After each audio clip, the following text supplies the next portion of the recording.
ऐसा लग रहा है कि जैसे हमारे मुल्क में जो फार्मा की सनत है वो इस वक्त बहरान का शिकार है। मुतादिद दवासाज कंपनियां जो हैं वो बंद होना शुरू हो गई और एक फार्मास्यूटिकल कंपनी जो कि ज़ियाबतीस के अलावा जो दीगर अहम बीमारियां हैं उनके हवाले से जो मेडिसिन बनाती है अब वो भी बंद हो गई है, उसके ऑपरेशंस भी बंद हो गए। तो ये काफ़ी ज़्यादा परेशानी की बात है कि ऑलरेडी हमने देखा है कि जो सर दर्द की गोली का यहाँ पे कमी का सामना है, हमें नहीं मिल रही। तो अगर इम्पॉर्टेंट दवाइयाँ ख़त्म होगी तो क्या होगा? जी बिल्कुल, आवाम के लिए तो अब पेट्रोल बम, महंगाई बम तो सुने ही थे, लेकिन अब ये फार्मा इंडस्ट्री और हुकूमत के दरमियान कशमकश में अब ये दवाइयों का बम भी आवाम पे गिराने की तैयारियां मुकम्मल की जा चुकी हैं। दवाइयों की कंपनियों की जानिब से मुतादिद बार ये खतूत लिखे गए कि जी डॉलर की कीमत में इजाफा हो गया, खाम मैल महंगा आ रहा है तो दवाइयों की कीमतों में इजाफा किया जाए। ड्रैब के साथ इनके मुतादिद बार मुज़ाकरात भी हुए। अब फार्मा ब्यूरो जो जिसमें मल्टी नेशनल कंपनी आती है जो तकरीबन 40 के करीब। वैसे भी पाकिस्तान में किसी एक जगह पर 2, 4, 6, 10 फैक्ट्रियाँ लगा देते हैं तो उसको ये लोग नाम देते हैं कि हमने तो मिनी जापान बना दिया है। अब यही मिनी जापान जो है पाकिस्तान के एक के बाद एक बंद होते चले जा रहे हैं। इन सब मिनी जापान में ग्रहण आता हुआ हमें नज़र आ रहा है। कहीं पर आप देखो, ये आज से वैसे चालू नहीं हुई चीज़, ये चीज़ तकरीबन पिछले 4-5 महीनों से चालू हो रही। कहीं पर सैलाब आ गए, इस वजह से वहाँ पर फैक्ट्रियाँ बंद हो गई। कहीं पर क्योंकि बिजली की बहुत ज़्यादा समस्या है, पाकिस्तान में बिजली नहीं मिल पा रही है। बिना बिजली के इंडस्ट्रीज़ चलना ये तो मतलब नामुमकिन वाली ही बात हो जाती है। उसमें इंडस्ट्रियल एरिया में भी अगर आप 2-2, 4-4, 5-5 घंटे बिजली दे रहे हैं तब तो फिर कचड़ा है, कुछ हो नहीं सकता वहाँ पे। कम से कम इंडस्ट्रियल एरिया में तो मिनिमम 24 घंटे या 23 घंटे 22 घंटे तो होनी ही चाहिए बिजली, उसके अलावा कूड़ा है। उसी तरीके से सब बंद हो रही, बंद होने के चलते एक के बाद एक बेरोजगार लोग होते चले आ रहे हैं। वैसे ही महंगाई ऊपर से बेरोजगारी इतनी बढ़ रही है कि अब पाकिस्तान में एक वक्त की रोटी के लिए भी लात घूंसे चलने लग गए हैं। कितों दईए गैस का, कितों दईए मकान का किराया, कितों दईए तो बच्चे तलीम कितों पूरी करिए जनाब। ये है फैसलाबाद का रिहायशी मोहम्मद असलम जो गुज़श्ता 2 दहाइयों से प्रोसेसिंग मिल में मेहनत मजदूरी करके बच्चों का पेट पाल रहा था। काम बंद होने से सनतकार मशीनें कबाड़ में फरोख्त करने पर मजबूर हुए तो आज मोहम्मद असलम 2 वक्त की रोटी के लिए इन्हीं मशीनों को अपने हाथ से तोड़ने पर मजबूर है, जिन मशीनों के साथ उसका रिज्क वाबस्ता था। और ये ड्रैब की वजह से, ड्रैब की इजाज़त से कीमतें नहीं बढ़ी हैं, ये अद्भुत कीमतों में इजाफा होता है। ड्रैब तो एक बहाना है, लेकिन अगर दवासाज कंपनियों को देखा जाए तो ये अपनी मनमानी कीमतें भी बाजार में दे देते हैं और वो फरोख्त होती हैं। और जिस तरह के पैरासीटामोल का वाक़या आया, पैनाडोल का आया कि अभी भी 50-60 रुपये का पता मिल रहा है, जबकि अगर किसी रजिस्टर्ड स्टोर पर जाएँ जो अच्छे स्टोर बने हुए हैं, एयर कंडीशन स्टोर जिनको कहते हैं, वहाँ पे 20 रुपये का पता मिलता है। फैसलाबाद ही नहीं, मुल्क भर की 650 प्रोसेसिंग मिल्स में से 40% बंद हो चुकी हैं, जिसकी वजह से कभी मुल्क में लाखों मजदूरों को रोजगार देने वाला टेक्सटाइल सेक्टर तबाहाली की तस्वीर बनता जा रहा है। मुआशरत में रीढ़ की हड्डी कहलाए जाने वाले सनती सेक्टर को रॉ मटीरियल और बिजली की बढ़ती कीमतें ले डूबी। अगर मुआशी बदहाली को कंट्रोल ना किया गया तो मजदूरों समेत मालकान के भी चूल्हे ठंडे पड़ जाएंगे। मुतालबा इनका मान नहीं रही है। मुतादिद बार इन्होंने प्रेस कॉन्फ्रेंस भी की, मुतादिद खतूत भी हुकूमत को लिखे, ड्रैब को भी लिखे, ताहम उनको कोई वाज़ेह जवाब ना मिलने की वजह से, मज़बूत जवाब ना मिलने की वजह से अब एक बड़ी निजी कंपनी ने बंद करने, ऑपरेशन बंद करने का ऐलान किया है। और ये बड़ी कंपनी शुगर की दवाइयाँ ख़ास तौर पर इंसुलिन वगैरह बनाने में काफ़ी मशहूर है और इसकी दवाएँ ये इंसुलिन वगैरह भी काफ़ी इस्तेमाल होती है, टैबलेट्स वगैरह इस्तेमाल होते हैं। इंसुलिन वगैरह की अगर कीमत देखी जाए तो साल पेशतर ये 300-350 रुपए की थी, तकरीबन अब 800 रुपए की मिलती है। जबकि दीगर मिल्स मालकान ने भी अखराजात में इजाफे की वजह से पैदावार में 40 से 50% तक कमी कर दी है। प्रोसेसिंग यूनिट बंद होने से मशीनों पर काम करने वाले तो बेरोजगार हुए हैं, उसके साथ साथ बिलवास्ता तौर पर बेरोजगार होने वालों की तादाद भी हजारों में है, जिसमें ट्रांसपोर्ट, सेल्स और दीगर शोबे शामिल हैं। प्रोसेसिंग के हालात नहीं, लूम के भी यही हालात हैं, लूम भी टूट कर बिक रही है, साइजिंग के भी यही हालात है, हमारे प्रोसेसिंग के भी यही हालात है।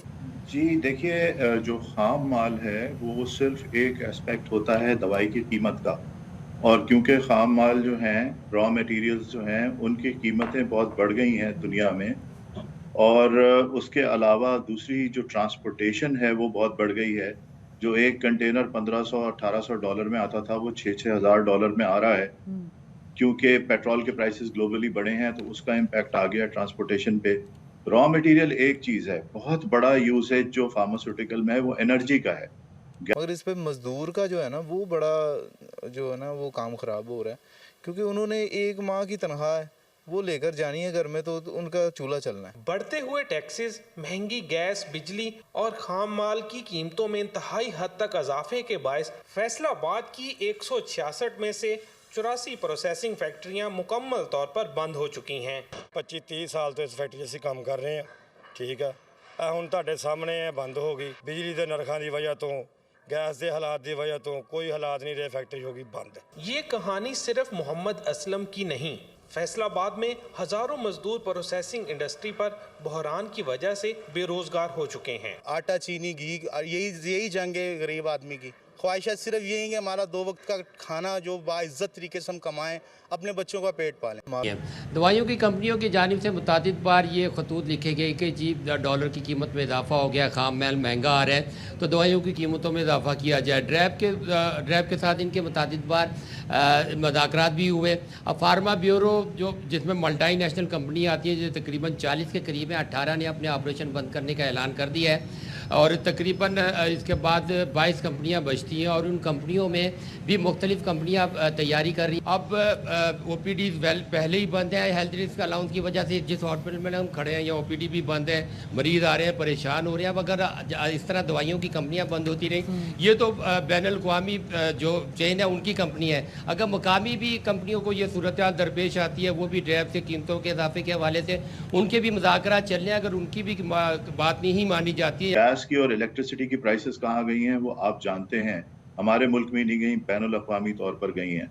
और इसी तरह जो बकाया फैक्टर्स हैं वो भी जब मिल जाते हैं, डिवैल्यूएशन रुपए की मिल जाती है, तो ये बहुत बड़ा इम्पैक्ट आता है। जब भी कभी 30-40% डिवैल्यूएशन होती है तो ये सिचुएशन है।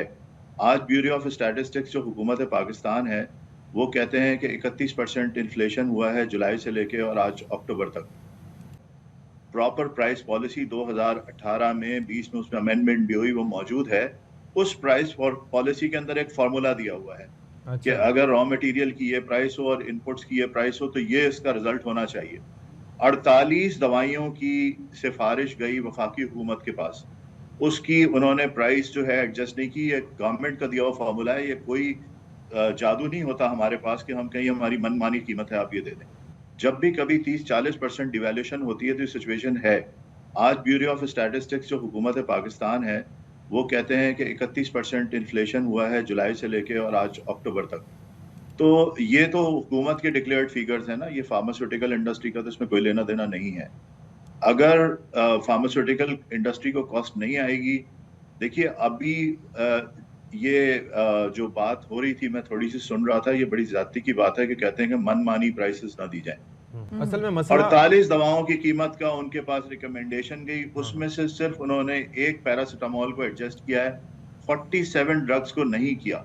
200 ड्रग्स की क्यू लगी हुई है पीछे कि वो उनकी लागत अब उनकी कीमत से ज्यादा है और ये दिए हुए फॉर्मूले के मुताबिक पूरी डॉक्यूमेंटेशन के साथ जमा होता है उनके पास। जिस तेज़ी के साथ में पाकिस्तान में फैक्ट्रियां बंद हो रही हैं, क्योंकि वैसे ही पाकिस्तान में फैक्ट्रियां बहुत कम हैं। अगर जितनी आबादी आप पाकिस्तान की देखोगे 24-25 करोड़, उतना आप भारत में किसी भी हिस्से में चले जाओ 24-25 करोड़ की आबादी में उससे कम 3 से 4 गुना फैक्ट्रीज ज़्यादा हैं। और वो भी अगर आप दक्षिण भारत की तरफ चले जाते हैं या फिर थोड़े से industrial areas main urban area में आ जाते हैं तो 6-7 गुना ज़्यादा फैक्ट्रीज हैं भारत में।